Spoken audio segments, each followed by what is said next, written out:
Blanchard is an award-winning author, speaker, and educator. He's gone to school for over 15 years. He's earned 7 degrees. But even before Daniel was born, he was fighting for his life. So why don't we start at the beginning?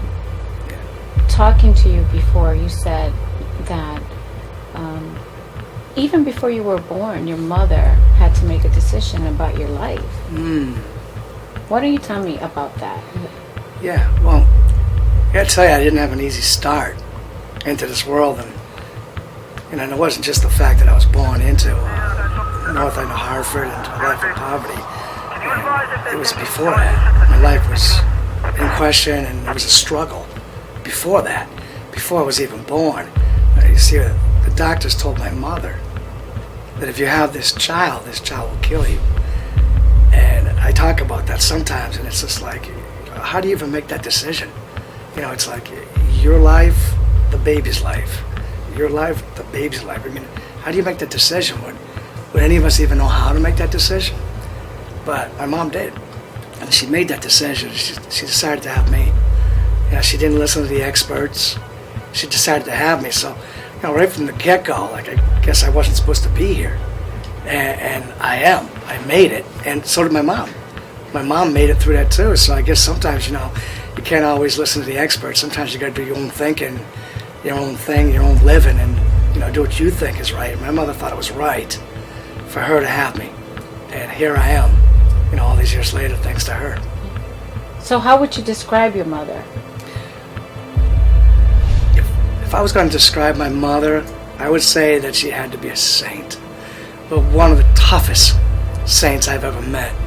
Now here's a woman that had 7 kids, and rough pregnancies with all 7, and had a husband that was a little bit old-fashioned, like, you know, a man's place is not to help around the home, and that's a woman's job. You know, and the woman takes care of the kids and takes care of the home and does all that. You know, the unfortunate side of that is that my father struggled with making a living, and my mother also became the breadwinner. So there she was, working all night long on the 3rd shift, the graveyard shift, so she could bring home a paycheck for us kids. And then all day long, she had to take care of 7 kids. And in between that, I mean, her life wasn't easy. Sometimes my father would try to scare her into not going to work. You know, try to sometimes take her car keys away or push her around a little bit and tell her she couldn't go to work. And if she didn't go to work, we didn't eat. So imagine being in that situation. You're tired, taking care of 7 kids all day. I mean, that really wears you out. You know, and you got 7 kids just at you everywhere. And you probably just want to go to bed, and it's like, oh no, you're going to go to work now. And then you got a husband that's saying, oh no, you're not. You're not going to work. And he's trying to do things that keep you from going to work. You know, and if you don't go to work, your kids don't eat. You don't get to keep your home. Well, that's, I mean, those are like impossible circumstances that my mom lived under. And yet she did it, you know, day after day, year after year after year. She somehow did that. You know, and people can say, oh, well, you know, and some people have said, you know, Dan, you didn't always have a lot of supervision growing up. You did things that you'd never let your kids today do. Well, hey, it was a different world back then, for one thing. And the second thing is, what kind of supervision would any mother be able to give, you know, under those circumstances? She gave us good supervision for what she could do between, you know, working all night long and running 7 kids around with practically no help. How did you feel about your father? Well, I tell you, when I was younger, I had a lot of mixed emotions about my father. Most of what I felt about my father was fear, because my father would come home late at night after being at the bar for a few hours, and he would come home angry. And there weren't many nights that went by that my father didn't get rough with my brother. And then my mother tried to stick up for him, and he'd get rough with my mother. And if I happened to be in the vicinity, he'd get rough with me. You know, many times I was just trying to hide under the covers of my bed. So in my early years, it was fear. And it was fear for a lot of years of my father. I was afraid of him. He was a hard-hitting, hard-drinking Marine. So I was afraid of him. And as I got older and got into sports and lifting weights and started getting stronger, there was a couple times that fear turned into anger. And there was a couple times where I felt like returning some of the behaviors. But I didn't. As I got older again and went into adulthood, and something that stuck with me through the years is, you know what? Perhaps my father did the best he could with the tools he had to work with at the time. I mean, now he's an older man, he's in his 70s, and me and my father talk at least every few weeks. We talk on the phone. I stop by and bring him a newspaper, you know, usually one that's got one of my weekly newspaper columns that I write in it. But I stop by, bring him my newspaper column, we talk. You know, he's taken an interest in the educational world. He asks me about teaching, and you know, he pays attention about what's going on. He reads the newspapers and stuff, and you know, he asks me questions about it. So it's like we have a relationship now. And I think back and I say, well, here's a man that grew up under very difficult circumstances. His father died when he was young. You know, he lived. His parents lived through the Great Depression, so his parents still had some of the Great Depression mindset. He was born right before World War II was his formative years. His father passed away. He got a stepfather that was rough with him. And at 17 years old, he ran away from high school to go join the Marines. You know, that's not exactly the most comfortable place to go to, the Marines. And then when you're in the Marines, of course, you know, one of the things that happens sometimes in the Marines is, you know, you hang out with the guys, you drink a little bit. So, you know, sometimes you come out of the Marines and you're still drinking. And you got this mentality that things are going to be, you know, the Marine way or your way, or, you know, you're not going to accept anything else. So I think maybe my father, you know, although I could not understand it at the time, and, you know, I had feelings of the fear and then the anger, and then later on, my feelings about my father turned to something else, maybe like acceptance. You know, like, what would I have done under those circumstances that he lived? Would I have turned out different if I was born in 1938 under the same circumstances, the same home that he was? Mm-hmm. And this is something that's been reinforced as an inner city school teacher. What would you say that you learned from your parents, whether good or bad, when you think about them, whether it's your father or your mother? What lessons would you say that you took away from growing up in that household? Well, I would say growing up in the home that I grew up in taught me a lot of different lessons.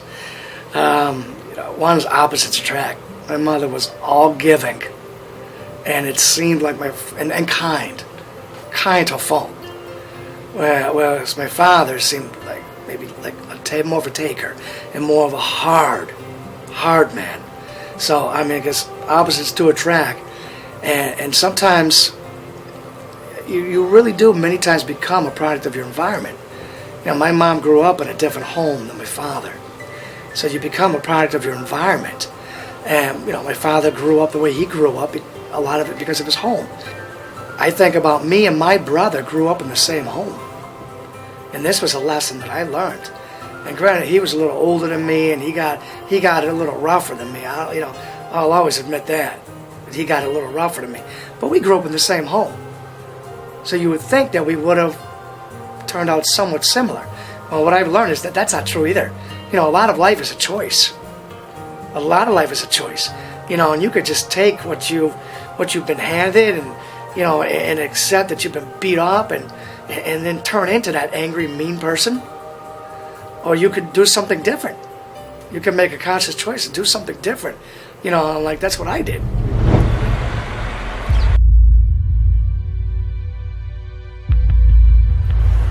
Daniel grew up in the streets of Hartford, where he experienced reverse racism. When did you realize that life was a choice and that your choices would affect your future or your life? I don't know if there was any one moment where I realized that life was a choice. It might have been like a process of this developed over the years. Or maybe the choices I was making was subconscious. You know, maybe it took years for me to figure out how to consciously make choices. But I knew in my life that I always wanted something better. You know, I was living in fear, living in poverty, you know, living in racism or reverse racism, very stressful upbringing. And I knew that I wanted something different. I knew that there had to be something better out there. So maybe I was subconsciously making that choice, that there was something better out there, and I was making that choice to work toward it. But over a process of many, many years, and being curious about successful people, you know, I finally got to the place where I started reading, which is funny because when I was younger, I wasn't into reading. You know, I was into playing sports, and I thought reading was maybe more for girls than boys. Boys did things like went out and played tug of war, wrestled on the grass or something like that, you know. So when I started reading about all these successful people, and as I was reading about these successful people, not only did I do that, but I also got turned on to section 158 in the library, which is the psychology section. So I started reading a lot about the psychology of winning and what these successful people do. And I started noticing that pattern. And over and over and over, these successful people kept saying that it was a choice. It's a choice. So there I was, finding that maybe for the first time for real, as a conscious choice from the books that I was reading. I mean, I wasn't surrounded by real high-quality people, at least not in the beginning. What age were you when you started reading those psychology books and found that section in the library? I gotta admit, I was a late bloomer when it comes to reading books and finding my way, or at least my initial way, through books. I was definitely a late bloomer. You know, I'd say, believe it or not, it was college. You know, which is kind of sad to think about it. It took me all the way to my college years. I was a young man before I really started reading books. You know, in high school, I tried to avoid it. You know, middle school, I tried to avoid it. High school, I tried to avoid it. I just wanted to play sports, hang out with my buddies, talk to them, try to get a little, you know, maybe a date every once in a while. I really wasn't into reading books. I just really didn't think it was manly, you know, which is something I learned. And then when I got to college, I learned that, well, first I was forced to start reading. And start reading like crazy in college. And I had a lot of ground to make up. And as I made up that ground and got better and better at reading, somehow this other interest developed that, you know, maybe I shouldn't just read textbooks. You know, maybe there'd be something else out there that might be good to read too. And then that's when I started reading about successful people. I started going through like the biography section of the library and reading about these people. And then, wow, that really got me excited. And one of the first books I read, you know, that was kind of falls into this like biography, sort of like psychology of winning. I read a book by Tony Robbins, and in his book, I just loved what he talked about. You know, setting these goals and using transformational vocabulary and choosing, you know, making a conscious choice to be a winner. You know, talking about the difference between two young men today and those same two men 10 years from now will be the books that they read and the people they talk to. You know, I still think about that. I still write about that in my articles and my books. That the books that I've read and the people that I've talked to have made all the difference, and it can't for anybody out there.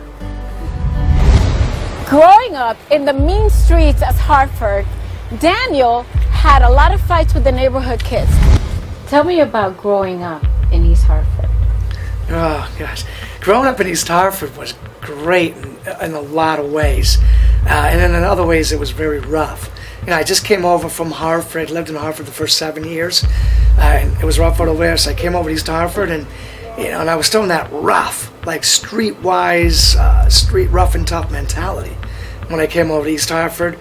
So in the beginning, I was getting a lot of fights in East Hartford, getting into some trouble. You know, I wasn't doing well in school, so it was rough there.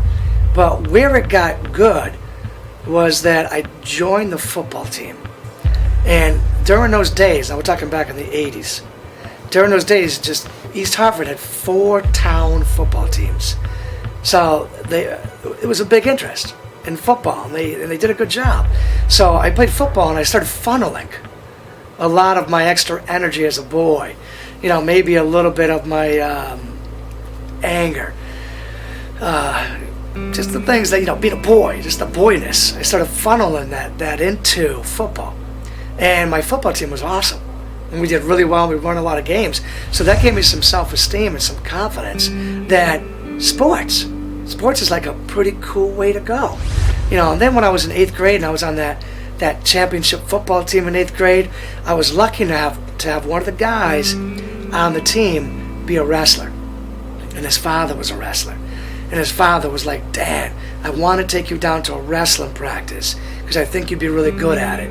And thank God he did, because some of my best memories in East Hartford were of playing football and wrestling. Well, I went on to become a 2-time state champ and a 2-time junior Olympian in wrestling right out of East Hartford. So I got a lot of fond memories of East Hartford, but it didn't start off so easy. When we spoke, you said that one of the things that you struggle with, even I believe when you were growing up, is feeling that you weren't good enough. Where did that belief stem from? Can you talk about that? Yeah, you know, it's funny. I meet a lot of people that tell me, "Wow, you know, you've done some amazing things. You know, how did you do these amazing things?" And, you know, I don't always have an easy answer for them. And upon thinking about it over the years, I think that maybe sometimes, although it's kind of sad to say this, sometimes maybe some of my driving force comes from feelings of insecurity. You know, and when I think about where did those feelings come from, those feelings of insecurity come from, and I believe it must have came from my formative years. I was born in Hartford, the north end of Hartford, and I lived the first 7 years there. We were the only white family in the neighborhood, so we felt a lot of racism or reverse racism, where they were always calling us, you know, racial names and chasing us and wanting to beat us up and stuff like that. My father was an abusive alcoholic, so I was living in fear, very, you know, under stress, extreme stress, and I was living. We didn't have much money. We were living in poverty. So if you think about it, you know, you got someone who's living in poverty, someone who's living in stress and fear, and someone who's living in a community of like racism against them because they're different. You know, they're different skin color. You know, those 3 things really wear on you and really beat you up and tear you down and really make you wonder if you're any good. You know, and then you take that and then that's what you bring into your teen years and your adult years.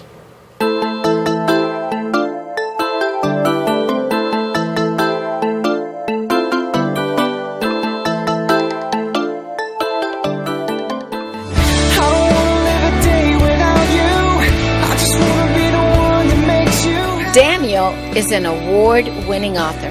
He's written a trilogy on teen leadership, Granddaddy's Secrets, emphasizing how a teen can succeed in an imperfect world.